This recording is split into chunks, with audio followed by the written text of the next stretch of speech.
Subscribe करंतु एबे हम चैनल को आउ प्रेस करंतु बेल आइकन को जहा द्वारा लेटेस्ट वीडियो रो नोटिफिकेशन आपण माननकु सर्वप्रथमे मिली जिवो।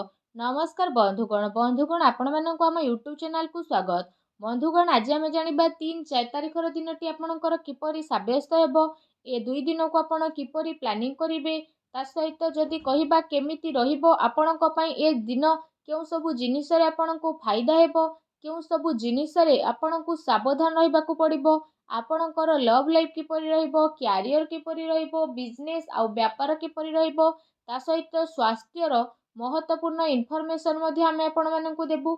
आउ ए वीडियो शेष रे आमे आपण माननकु किछि उपाय विषय कहबु, जहा द्वारा आपण ए दिन को आहुरी अधिक शुभ और मंगलदायक साब्यस्त करि परिबे। तेणु आगो को वीडियो आरंभ करबा पूर्व आमर आपणको रिक्वेस्ट कि जदि आपण आमर ए चैनल नुआ आछंती तो चैनल को सब्सक्राइब करंतु, सांगरे नोटिफिकेशन बेल को मध्य ऑन करंतु, जहा द्वारा समय समय सो नुआ नुआ वीडियो रो नोटिफिकेशन आपणको मिली जिवो।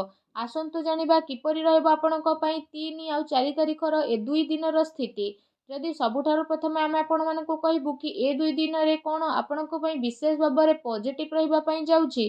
जदि आमे आपण माननको कहबु फ्रेंड्स ए 2 दिन रे आपण कोनोसी काम को नै कि भलो सफलता प्राप्तिर स्थिति बनु अछि। जदि आपण कौनसी भी प्रकारर कार्य योजना को विस्तार करबा पई चेष्टा करूथुले, किंबा कौनसी नुआ कार्यर आरंभ करबा पई चाहुथुले, तो विशेष भाबरे सेथिरे आपणको बहुत ही भलो सफलता प्राप्त हेबार जोग बनुछि। एहा सहित जदि कहबा भूमि भवन वाहन आदि किणा किणीर मध्य बहुत ही भलो जोग आपणको पई बनुछि। वैज्ञानिक दृष्टिकोण आउ उन्नत भावना आपणको आगको बढ़ेबारे सहायता प्रदान करिवो। बड़ वृद्धंकर फैसला आउ आशीर्वाद आपणको उपरे बनिकी रहिबो। ता सहित जो समाचार को प्राप्त करिबा पई आपण काफी टाइम रो प्रयास करि आसुथुले, तो से सबुरे आपणको विशेष भाबरे सफलता मिलिबो।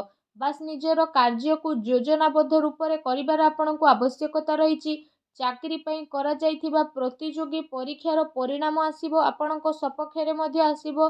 आपण आपणकर लक्ष्य प्रति पूर्ण रूप रे एकाग्र चित्त रहिबे, आउ सफलता मध्ये आपणको अवश्य ही प्राप्ति हेबो। ज्ञानवर्धक पुस्तक को पढ़िबारे आपण आपणको टाइम को स्पेंड करिवे। ता सहित कोनोसी आध्यात्मिक आउ प्रतिष्ठित व्यक्तिंकर आपणको आशीर्वाद मिलिबो, आपणको मार्गदर्शन मध्ये बनि जिवो। ता सहित राजनीतिक गतिविधि रे दूरता बनेकी रखंतु। एथिरे समय व्यर्थ हेबा परिवर्ते आउ किछि आपणको प्राप्त हेबो नाही। दिल अपेक्षा आपण दिमाग रो निर्णय नेबा पई चेष्टा करंतु। एहा सहित आपणकर स्वाभिमान कौनसी भी परिस्थिति रे हिम्मत रो साथ छाड़िबो नाही। एहा आपणकर सबुठारु बड़ संपत्ति रहिबो। संतानकर शिक्षा संबंधित कौनसी महत्वपूर्ण कार्य मध्य हेबो। कौनसी शिक्षा संस्थान रे आपण जाई मध्य पारंती, तथा दायित्ववान लोकंकर मार्गदर्शन आपणको पूर्ण अधिक मजबूतता प्रदान करिवो, जेउथि पई आपणको उचित परिणाम मध्य हासिलेबो। आउ आपणको मन बहुत ही प्रसन्न रहिबो। आसंतु जानिबा ए दिन रे आपणको पई कोन नेगेटिव रहिबो। जदि कहबा भूल कथार प्रतिकार करिबा द्वारा अकारण रे ही लोक माने आपणको विपक्ष रे आसीबे, आउ आपणको बदनाम हेबार विशेष भाबरे संभावना बनुछि। ता सहित टिके भी लापरवाहीर परिणाम आपणकर भयंकर होई पारे। कौनसी संपर्कीयंकर स्वास्थ्य को नेकी ए दिन रे आपणकर टेंशन रहिबो। विद्यार्थी वर्ग हास परिहास आउ मनोरंजन आदिर व्यर्थ कार्य रे पड़िकी निजर पाठपढ़ा सहित समझौता करंतु नाही। पैसा मामला रे जदि कहिबा काहा उपरे आपण आदौ भी विश्वास करंतु नाही, एहा आपणको पई फायदावान साब्यस्त हेबो। राजनीति कार्य रे आपणको सावधान रहिबार आवश्यकता रहिछि। ता सहित कौनसी नुआ निवेश करिबा पूर्वरु आपण भल भाबरे जांच एवं पड़ताल करि नियंतु। ए समयर आर्थिक स्थिति आपणकर किछि भल रहिबो।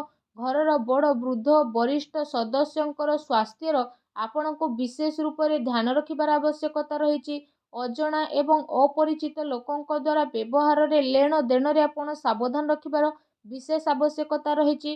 खर्च उपरे भी नियंत्रण रखिबा, सेथि पई आपणको आर्थिक व्यवस्था रे मध्य काफी टाइम पर्यंत सुधारता आसीबो। ता सहित घरर लोकंक भितरे कौनसी हालका फुल्का नोक झुक मध्य होई पारे। एहा सहित विशेष भाबरे जदि कहबा कौनसी संपर्कीयंक संबंधित कौनसी अप्रिय समाचार मध्य आपणको विचलित करि पारे। सेथि पई आपणको धैर्य एवं संयमता बनेकी रखिबार अति आवश्यक रहिछि। आसंतु जानिबा ए दिन रे आपणकर लव लाइफ किपरि रहिबो। ଯେଉଁ ଲୋକମାନେ ଏପର୍ଯ୍ୟନ୍ତ ସିଙ୍ଗେଲ ଥିଲେ ସେମାନଙ୍କ ଜୀବନରେ କୌଣସି ପ୍ୟାର ସାଥୀ ଆସିନଥିଲେ ଏବେ ଆସିବେ। ନିଜର ପ୍ରେମ ଜୀବନକୁ ଗଭୀର ଶାନ୍ତି ପ୍ରଦାନ କରିବା ଆଉ ଜଣକୁ ବୁଝିବାର ଦିନ ଅଟେ। ଜୀବନ ସାଥୀ ଏବଂ ପରିବାରଜନଙ୍କର ସହଯୋଗ ଆପଣଙ୍କର ଆତ୍ମବଳ ଏବଂ ଆତ୍ମବିଶ୍ୱାସକୁ ବଢ଼େଇବ। ତା ସହିତ ଆପଣ ଚିନ୍ତାମୁକ୍ତ ହୋଇକି ନିଜର କାମ ଉପରେ ଧ୍ୟାନ କେନ୍ଦ୍ରିତ କରିବେ। ଦାମ୍ପତ୍ୟ ସ୍ଥିତିରେ ଆପଣଙ୍କର ମଧୁରତା ଆସିବ। ତା ସହିତ ପରିବାର ଆପଣଙ୍କର ପ୍ରାଥମିକତା ରହିବ। ବିଶେଷ ଭାବରେ ଜୀବନସାଥୀ ଆପଣଙ୍କ ପରିସ୍ଥିତିରେ ପୂର୍ଣ୍ଣ ରୂପରେ ସହଯୋଗ ପ୍ରଦାନ କରିବ। ଏହା ସହିତ ମାତା ପିତା ଏବଂ ଘରର ବୃଦ୍ଧଙ୍କର ଆଶୀର୍ବାଦରେ ଆପଣ ଆପଣଙ୍କର ଆତ୍ମବିଶ୍ୱାସକୁ ମଧ୍ୟ ବନେଇକି ହିଁ ରଖିବେ। ତା ସହିତ ପରିବାରରେ ଏ ଦିନରେ ଶାନ୍ତିର ବାତାବରଣ ରହିବ। ସନ୍ତାନଙ୍କର ସହମତି ଏବଂ ଅଧ୍ୟୟନ ସମ୍ବନ୍ଧିତ ସ୍ଥିତି ଆପଣଙ୍କ ପାଇଁ ବନିବ। କୌଣସି ପୁରୁଣା ମିତ୍ର ମିଶିବା କାରଣରୁ ହାର୍ଦ୍ଦିକ ଖୁସି ଆପଣଙ୍କୁ ପ୍ରାପ୍ତି ହେବ। ଆସନ୍ତୁ ଜାଣିବା ଏ ଦିନରେ ଆପଣଙ୍କର ବ୍ୟବସାୟ କ୍ୟାରିୟର କିପରି ରହିବ। ଯଦି କହିବା ଏ ଦିନ ଆକସ୍ମିକ ଧନଲାଭର ପ୍ରବଳ ହିଁ ଯୋଗ ବନୁଛି। ପ୍ରତିସ୍ପର୍ଦ୍ଧା ଉପରେ ଆପଣ ବିଶେଷ ଭାବରେ ବିଜୟ ପ୍ରାପ୍ତ କରିବେ। ନୂଆ କାର୍ଯ୍ୟ ଆରମ୍ଭ କରିବା ପାଇଁ ସମୟ ଆପଣଙ୍କ ପାଇଁ ବହୁତ ହି ଭଲ ରହିବ। ଏହା ସହିତ କାର୍ଯ୍ୟ କ୍ଷେତ୍ରରେ ଯଦି କହିବା କାମର ଅଧିକତା ରହିବ ଆଉ ଦିନ ଆପଣଙ୍କର ଦୌଡ଼ା ଦୌଡ଼ିରେ ଯିବ। ତା ସହିତ ଆପଣ ପୂର୍ବ କିଛି ଟାଇମରେ ନିଜର ବ୍ୟାପାରରେ ଜି ତୋଡ଼ ଯେଉଁ ପରିଶ୍ରମ କରୁଥିଲେ ସେସବୁ ପରିଶ୍ରମର ଫଳ ଆପଣଙ୍କୁ ମିଳିବ। କାଫି ଟାଇମିଂ ପର୍ଯ୍ୟନ୍ତ ତାର ସକାରାତ୍ମକ ପରିଣାମ ମଧ୍ୟ ଆପଣଙ୍କୁ ମିଳିବ ତଥା କାର୍ଯ୍ୟଭାରର ବିସ୍ତାରତା ସମ୍ବନ୍ଧିତ ନୂଆ ଯୋଜନା ମଧ୍ୟ ଆପଣଙ୍କର ବନିବ। ଏହା ଆପଣଙ୍କ ପାଇଁ ଅବଶ୍ୟ ହିଁ ଲାଭକାରୀ ସିଦ୍ଧ ହେବ। ବ୍ୟବସାୟରେ ନୂଆ ନୂଆ ପ୍ରୟୋଗର ଅମଳ କରିବା ଆପଣଙ୍କ ପାଇଁ ଅତି ଆବଶ୍ୟକତା ରହିଛି। କାରଣ ବର୍ତ୍ତମାନ ସ୍ଥିତି କାରଣରୁ କାର୍ଯ୍ୟରେ ପରିବର୍ତ୍ତନ ଆପଣଙ୍କ ପାଇଁ ଜରୁରୀ ରହିଛି। ଯଦି ଆପଣ ଭୂମି ସେୟାର ଆଦିରେ ନିବେଶ କରିବାର ପ୍ରୋଗ୍ରାମ ବନାଉଛନ୍ତି ତ ସେସବୁରେ ଆପଣ ନିବେଶ ମଧ୍ୟ କରିପାରିବେ। ଏ ସମୟ ଆପଣଙ୍କର କାଫି ଅନୁକୂଳ ଭରା ମଧ୍ୟ ରହିବ ଯାହା ଆଗକୁ ଯାଇକି ଆପଣଙ୍କ ପାଇଁ ବହୁତ ହି ଲାଭକାରୀ ସିଦ୍ଧ ହେବ। ଆସନ୍ତୁ ଜାଣିବା ଏ ଦିନରେ ଆପଣଙ୍କର ସ୍ୱାସ୍ଥ୍ୟ କିପରି ରହିବ।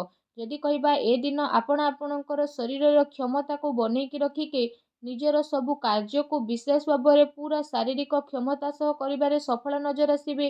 ତା ସହିତ ଏ ଦିନରେ ଆପଣଙ୍କ ସ୍ୱାସ୍ଥ୍ୟ ବହୁତ ହି ଭଲ ରହିବ। ଏ ଦିନରେ ଆପଣ ନିଜକୁ ଚିନ୍ତାମୁକ୍ତ ଓ କାଫି ଊର୍ଜାବାନ ମଧ୍ୟ ଅନୁଭବ କରିବେ। ତା ସହିତ ନିଜ ସ୍ୱାସ୍ଥ୍ୟକୁ ଆହୁରି ଅଧିକ ଭଲ ରଖିବା ପାଇଁ ଆପଣ ପ୍ରତ୍ୟେକ ଦିନ ଯୋଗ କରନ୍ତୁ, ବ୍ୟାୟାମ କରନ୍ତୁ ଏବଂ ସୁସ୍ଥ ରୁହନ୍ତୁ। ଆସନ୍ତୁ ଜାଣିବା ଏ ଦିନରେ ଆପଣଙ୍କ ପାଇଁ କ'ଣ ବିଶେଷ ଉପାୟ ରହିଛି। ଏ ଦିନରେ ଆପଣ ସ୍ନାନ ଆଦି ବିଶେଷ ଭାବରେ କରିସାରିବା ପରେ ଲାଲି ରଙ୍ଗର ଚନ୍ଦନ, ଲାଲ ଗୋଲାପର ଫୁଲ ତଥା ଏସବୁକୁ ଆପଣ ଲାଲ କପଡ଼ାରେ ବାନ୍ଧିକି ଭଗବାନ ବଜରଙ୍ଗବାଲୀଙ୍କ ମନ୍ଦିରକୁ ଯାଇକି ଭଗବାନ ବଜରଙ୍ଗବାଲୀଙ୍କ ଚରଣରେ ରଖିକି ଆସନ୍ତୁ ଓ ନିଜର ମନୋକାମନା ମାଗନ୍ତୁ। ଏପରି କରିବା ମାତ୍ରେ ହିଁ ଭଗବାନ ବଜରଙ୍ଗବାଲୀ ବହୁତ ଜଲ୍ଦି ପ୍ରସନ୍ନ ହେବେ ଏବଂ ଆପଣଙ୍କର ସମସ୍ତ କଷ୍ଟକୁ ଦୂର କରିବେ। ଯାହା ବି ଆପଣଙ୍କ ଜୀବନରେ ପ୍ରୋବ୍ଲେମ ଚାଲୁଥିଲା ସବୁ ପ୍ରୋବ୍ଲେମର ଅନ୍ତ ହେବ ଏବଂ ଆପଣଙ୍କ ଜୀବନରେ ଖୁସିର ଆଗମନ ହେବ। ଆଶା କରୁଛି ଆଜିର ଭିଡ଼ିଓଟି ଆପଣଙ୍କୁ ଭଲ ଲାଗିଥିବ। ଭିଡ଼ିଓଟି ଭଲ ଲାଗିଥିଲେ ଭିଡ଼ିଓଟିକୁ ଲାଇକ୍ କରନ୍ତୁ। ଚ୍ୟାନେଲରେ ନୂଆ ଆସିଥିଲେ ଚ୍ୟାନେଲକୁ ସବସ୍କ୍ରାଇବ୍ କରନ୍ତୁ। ଧନ୍ୟବାଦ।